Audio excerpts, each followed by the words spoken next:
Hello. So നമ്മളെല്ലാവരും നമ്മുടെ റെഗുലറായിട്ട് എക്സാംസ് എഴുതിക്കൊണ്ടിരിക്കുന്ന ഒരു പീരീഡാണ് അല്ലേ. എസ്പെഷ്യലി നമ്മൾ നീറ്റിൻ്റെ അവസാനത്തിലേക്ക് എത്തിയ ഒരു ഘട്ടത്തിൽ. ഇനിയിപ്പോൾ സപ്പോസ് ഈ ഒരു വർഷം കഴിഞ്ഞ് അടുത്ത വർഷത്തിൽ ഒരു എൻട്രൻസ് സ്റ്റുഡൻറ്റ് ഈ വീഡിയോ കാണുകയാണെങ്കിൽ അവരും എക്സാംസ് എഴുതുന്നുണ്ടാവും. സോ നമ്മളൊരു എക്സാം എഴുതുമ്പോൾ നമുക്ക് എങ്ങനെയായിരിക്കും മാർക്ക് വരിക, ആ മാർക്ക് എങ്ങനെയാണ് പോകേണ്ടത്, അതിന് നമ്മൾ എങ്ങനെയായിരിക്കും നോക്കി കാണേണ്ടതെന്നാണ് ഈ വീഡിയോയിൽ നമ്മൾ ഡിസ്കസ് ചെയ്യുന്നത്. സോ ഒരു നീറ്റ് ആസ്പിറൻ്റ് ആവുന്ന നിങ്ങൾ എസ്പെഷ്യലി നിങ്ങളുടെ മാർക്സ്, എസ്പെഷ്യലി ലോ മാർക്സ് നിങ്ങളുടെ പഠനത്തിനെ അഫക്റ്റ് ചെയ്യുന്നുണ്ട്, അല്ലെങ്കിൽ ലോ മാർക്സ് വരുന്ന സമയത്ത് നിങ്ങൾ കുറച്ച് കൂടുതൽ വെറീഡ് ആവുന്നുണ്ട് എന്നുണ്ടെങ്കിൽ ഡെഫിനറ്റ്ലി ഈ വീഡിയോ അറ്റം വരെ നിങ്ങൾ കാണേണ്ടതുണ്ട്. കാരണം ഇതിൻ്റെ ഉള്ളിലുണ്ട് നിങ്ങൾ എന്താ ചെയ്യേണ്ടത് എന്നുള്ളത്. സോ ഡെഫിനറ്റ്ലി നമുക്ക് നമ്മുടെ ഒരു കാര്യത്തിലേക്ക് പോകാം. സോ നിങ്ങൾ ഒന്ന് ആലോചിച്ച് നോക്കും മക്കളെ, നമ്മുടെ നീറ്റ് എക്സാം അല്ലെങ്കിൽ നീറ്റ് പോലത്തെ നീറ്റ് മോഡൽ എക്സാംസ് നമ്മുടെ ഓരോ ഇൻസ്റ്റിറ്റ്യൂട്ട്സ് ആൾക്കാരൊക്കെ കണ്ടക്ട് ചെയ്യുന്ന സമയത്ത് അതിൻ്റെ ക്വസ്റ്റ്യൻ പേപ്പറിൻ്റെ ലെവൽ എങ്ങനെയായിരിക്കും, അതിന് നമ്മുടെ മാർക്ക് കൂടാനോ കുറയാനോ എന്തൊക്കെ കാരണങ്ങളുണ്ടാവും. ഡെഫിനറ്റ്ലി ഉണ്ട്. ഒരു കാരണം, നമ്പർ 1 കാരണം നമ്മൾ ആ ചാപ്റ്റർ എത്രത്തോളം പഠിച്ചിട്ടുണ്ട് എന്നുള്ളതാണ്, അല്ലെങ്കിൽ ആ പാഠഭാഗം എത്രത്തോളം പ്രാക്ടീസ് ചെയ്തിട്ടുണ്ട് എന്നുള്ളതാണ് നമ്മുടെ മാർക്കിനെ ഡിറ്റർമിൻ ചെയ്യുന്ന ഒരു കാര്യം. സോ ബേസിക്കലി മാർക്ക് കൂടുതലാണെങ്കിൽ നമ്മൾ നല്ലോണം പ്രാക്ടീസ് ചെയ്തിട്ടുണ്ടെന്നും, ആൻഡ് മാർക്ക് കുറവാണെങ്കിൽ നമ്മുടെ പ്രാക്ടീസ് കുറച്ച് കുറവാണെന്ന് നമുക്ക് മനസ്സിലാക്കാം. അതൊരു കാര്യമാണ്. പക്ഷേ ഇതേ കാര്യത്തിനോടൊപ്പം ചിലപ്പോൾ അതിനേക്കാൾ കൂടുതൽ നമ്മുടെ മാർക്കിനെ ഇൻഫ്ലുവൻസ് ചെയ്യുന്ന മറ്റ് പല കാരണങ്ങളുണ്ട് എന്നുള്ള കാര്യം നിങ്ങൾ ഓർത്തു വെക്കണം. അതിൽ ഏറ്റവും പ്രധാനപ്പെട്ട കാര്യം ആ ക്വസ്റ്റ്യൻ പേപ്പർ ഇടുന്ന എക്സാമിനറുടെ ആ ഒരു സമയത്തുള്ള മനസ്ഥിതിയാണ്. ചില സമയത്ത് നമുക്കറിയാം, ഇപ്പോൾ നമ്മുടെ ഇൻസ്റ്റിറ്റ്യൂട്ടിൽ ടോപ്പിലൊക്കെ ഒരുപാട് ഫാക്കൽറ്റീസ് ഉണ്ട്, ഒരുപാട് ആളുകളുണ്ട്, ഒരുപാട് ഡോക്ടേഴ്സ് ഉണ്ട്. സോ ഓരോ എക്സാമിൻ്റെയും ക്വസ്റ്റ്യൻ പേപ്പർ സെറ്റ് ചെയ്യുന്നത് ഓരോരുത്തരാണ് സെറ്റ് ചെയ്യുക. സോ ഇന്ന് ഒരു സാറ് ഒരു ക്വസ്റ്റ്യൻ പേപ്പർ ഇട്ടു, അടുത്ത ദിവസം വേറൊരു സാറാണ് ക്വസ്റ്റ്യൻ പേപ്പർ ഇടുക, അടുത്ത ദിവസത്തെ എക്സാമിന് വേറൊരു സാറാണ് ഇടുക. സോ എല്ലാ ഇൻസ്റ്റിറ്റ്യൂട്ടിലും everywhere it is happening, always അത് അങ്ങനെ തന്നെ നടക്കുക. അപ്പോൾ അതിൽ എല്ലാ എക്സാമിനും ഇൻസ്റ്റിറ്റ്യൂട്ട്സ് ഒക്കെ അത് കറക്റ്റ് ലെവലാണോ എന്ന് ചെക്ക് ചെയ്യുകയും പിന്നെ റീചെക്ക് ചെയ്യുകയും ഒക്കെ ചെയ്യാറ് വളരെ സാധ്യത കുറവാണ്. സോ ആ ഇടുന്ന സാറിൻ്റെ ഒരു ഇംഗിതം അനുസരിച്ച് ചില സാർമാർ ക്വസ്റ്റ്യൻ പേപ്പർ ഇടുമ്പോൾ അത് എളുപ്പമാവും, ചിലത് ഇടുമ്പോൾ അത് വളരെ പാടാവും, ചിലത് ഇടുമ്പോൾ അത് ആവറേജ് ആയിരിക്കും. സോ ഈ ക്വസ്റ്റ്യൻ പേപ്പറിൻ്റെ ലെവൽ അനുസരിച്ചിട്ട് നമ്മുടെ മാർക്ക് മാറാം, നമ്മുടെ പഠിത്തത്തിനെ മാത്രം വെച്ചിട്ടല്ല. അപ്പോൾ ചില ദിവസങ്ങളിൽ നമ്മൾ നല്ലവണ്ണം പഠിച്ചിട്ട് പോകുന്ന ദിവസങ്ങളിൽ അന്നിട്ട ക്വസ്റ്റ്യൻ പേപ്പർ ഭയങ്കര പാടാണെങ്കിൽ ഡെഫിനറ്റ്ലി നമ്മുടെ മാർക്ക് കുറവായിരിക്കും. ഇനി നമ്മളൊന്നും പഠിച്ചിട്ടില്ലാത്ത ദിവസത്തിൽ അന്ന് കിട്ടുന്ന ക്വസ്റ്റ്യൻ പേപ്പർ എളുപ്പമാണെങ്കിലോ അന്നൊന്നും പഠിച്ചിട്ടില്ലെങ്കിൽ കൂടി നമുക്ക് നല്ല മാർക്ക് കിട്ടും. സോ ഡെഫിനറ്റ്ലി നമ്മുടെ മാർക്കിനെ മാരി ചെയ്യുന്ന അല്ലെങ്കിൽ അതിനെ വേരി ചെയ്യിപ്പിക്കുന്ന ഒരു പ്രധാനപ്പെട്ട ഫാക്ടർ ആ ക്വസ്റ്റ്യൻ പേപ്പറിന്റെ ലെവലാണ്. അത് ആ ക്വസ്റ്റ്യൻ പേപ്പർ ഇടുന്ന സാറിനെ, ഫാക്കൽറ്റീനെ മാത്രം ഡിപ്പെൻഡ് ചെയ്യുന്നത്. അതുപോലെ തന്നെ മറ്റു പല കാരണങ്ങൾ, നമ്മൾ എക്സാം എഴുതാനിരിക്കുമ്പോഴുള്ള നമ്മുടെ മൂഡ്, നമ്മുടെ ഇച്ഛാശക്തി, അതുപോലെ അതിന് ചുറ്റുമുള്ള അന്തരീക്ഷം. ഫോർ എക്സാമ്പിൾ, നിങ്ങൾ എക്സാം എഴുതാനിരിക്കുന്ന സമയത്ത് അവിടുത്തെ ആ റൂമിലെ കറണ്ട് പോയി, ഫാൻ കിട്ടുന്നില്ല, ചൂടാണ്, കുറച്ച് വേർക്കുന്നുണ്ടെന്നുണ്ടെങ്കിൽ നിങ്ങളുടെ കുറച്ച് കാൽക്കുലേഷൻസ് തെറ്റി പോകാം. അത് സിംപ്ലി ആ കറണ്ടിനെ മാത്രം ബാധിക്കുന്ന കാര്യമാണ്. സോ അതുപോലെ മറ്റനവധി കാരണങ്ങൾ കൊണ്ട് നിങ്ങളുടെ മാർക്ക് വേരി ചെയ്യാന്നുള്ളത് നിങ്ങൾ മനസ്സിലാക്കുക. നിങ്ങൾ മനസ്സിലാക്കേണ്ടത് നിങ്ങളെ കയ്യിൽ മാത്രം വെക്കാവുന്ന കാര്യം പഠിക്കുക, പ്രാക്ടീസ് ചെയ്യുക എന്നുള്ള കാര്യമാണ്. അപ്പോൾ നിങ്ങൾ പഠിക്കുക, പ്രാക്ടീസ് ചെയ്യുക, പക്ഷെ നിങ്ങളുടെ മാർക്ക് ഇതിനെ ഡിപ്പെൻഡ് ചെയ്യാത്ത രീതിയിൽ ഇങ്ങനെ ഫ്ലക്ച്വേറ്റ് ചെയ്തുകൊണ്ടിരിക്കും. ചില സമയത്ത് നമുക്ക് മാർക്ക് ഇങ്ങനെ കൂടി വരും, പിന്നെ അതിങ്ങനെ കുറഞ്ഞു വരും, പിന്നെ ഇങ്ങനെ കൂടും, പിന്നെ കുറയും. So exactly like A sine wave, ഇതാ ഇങ്ങനെ പോകുന്നുണ്ടാവും, കൂടിയും കുറഞ്ഞും പോകുന്നുണ്ടാവും.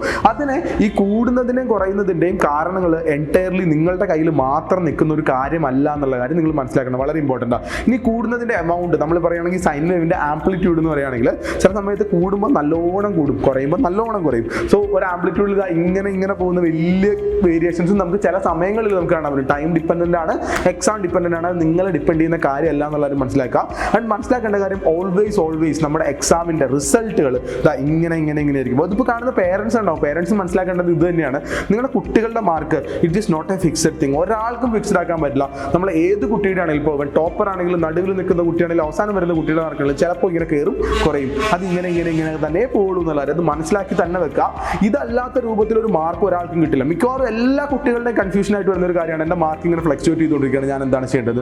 മാർക്ക് ഫ്ലക്ച്വേറ്റ് ചെയ്തുകൊണ്ടേ ഇരിക്കുള്ളൂ. അത് അങ്ങനെയാണ്, അതിൻ്റെ നാച്ചുറൽ ഫിലോസഫി അങ്ങനെയാണ്, അത് അങ്ങനെ തന്നെ വർക്ക് ആവുള്ളൂ എന്നുള്ളത് നിങ്ങൾ മനസ്സിലാക്കുകയാണ് അത് ആദ്യം ചെയ്യേണ്ടത്. അപ്പോൾ മാർക്ക് കൂടുക കുറയുക എന്നുള്ളത് നിങ്ങളെ കൊണ്ട് കൺട്രോൾ ചെയ്യാൻ പറ്റുന്ന കാര്യമല്ല. So let it be.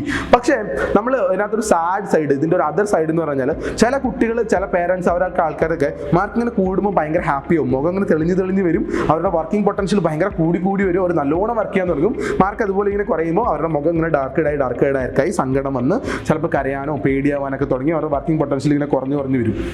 പിന്നെ മാർക്ക് കൂടുമ്പോൾ ഇങ്ങനെ കൂടി വരും, കുറഞ്ഞു വരും. സോ ഈ വർക്കിംഗ് പൊട്ടൻഷ്യൽ ഇങ്ങനെ കൂടുകയും കുറയുകയും ചെയ്യുന്നത് ദാറ്റ് ഈസ് ഡേഞ്ചറസ്. അതാണ് നിങ്ങൾക്ക് മാറ്റാൻ പറ്റുന്ന കാര്യം. You can change that too. So നിങ്ങളുടെ എക്സാമിനെ സംബന്ധിച്ചിട്ട് നിങ്ങൾക്ക് ചെയ്യാൻ പറ്റുന്ന രണ്ടാമത്തെ കാര്യം, ഒന്നാമത്തെ കാര്യം പഠിക്കണം എന്നുള്ള കാര്യം പറഞ്ഞു, പക്ഷെ പഠനം മാത്രമല്ല എന്നുള്ള കാര്യം പറഞ്ഞിട്ടുണ്ടല്ലോ. രണ്ടാമത്തെ കാര്യം എന്ന് പറഞ്ഞു കഴിഞ്ഞാൽ നമ്മുടെ എഫേർട്സ് ആണ്, നമ്മുടെ വർക്കിംഗ് പൊട്ടൻഷ്യലാണ്. You should never look at your mark ഇങ്ങനെ പോകുമ്പോൾ നിങ്ങളുടെ പഠിക്കുന്നതിനുള്ള എഫേർട്സ്, നിങ്ങൾ എടുക്കുന്ന അധ്വാനം, നിങ്ങളുടെ വർക്കിംഗ് പൊട്ടൻഷ്യൽ അല്ലെങ്കിൽ അല്ലെങ്കിൽ നിങ്ങളുടെ ചിന്താഗതികൾ, നിങ്ങളുടെ തോട്ടിൻ്റെ പോസിറ്റീവ്നെസ് ഒക്കെ ഇന്ന് ഇത്ര പോസിറ്റീവ് ആണെങ്കിൽ നാളെ ഇത്ര പോസിറ്റീവ്നെസ്, അടുത്ത ദിവസം എത്ര പോസിറ്റീവ്നെസ്, അടുത്ത ദിവസം ഇത്ര പോസിറ്റീവ്നെസ്, അടുത്തത് ഇങ്ങനെ. അതായത് നമ്മുടെ പൊട്ടൻഷ്യൽ ഷുഡ് ബി ഗോയിങ് ഇങ്ങനെ അപ്പ് മേളിലേക്ക് തന്നെ പോകണം. ഒരിക്കലും അതെന്ത് ചെയ്യരുത്, അത് നമ്മളെ ഈ പറയുന്ന പോലെ ഇങ്ങനെ മേളിലേക്കും താഴേക്കും ആയി പോവാതിരിക്കാൻ വേണ്ടി നോക്കുക. സോ നമുക്കറിയാം നീറ്റ് അങ്ങ് അടുത്തു, നമ്മുടെ കയ്യിൽ വന്ന് നിന്നു. സോ ലാസ്റ്റിലത്തെ മോഡൽ എക്സാംസും കാര്യങ്ങളായിരിക്കും ഇപ്പോൾ നടന്നുകൊണ്ടിരിക്കുന്നത്.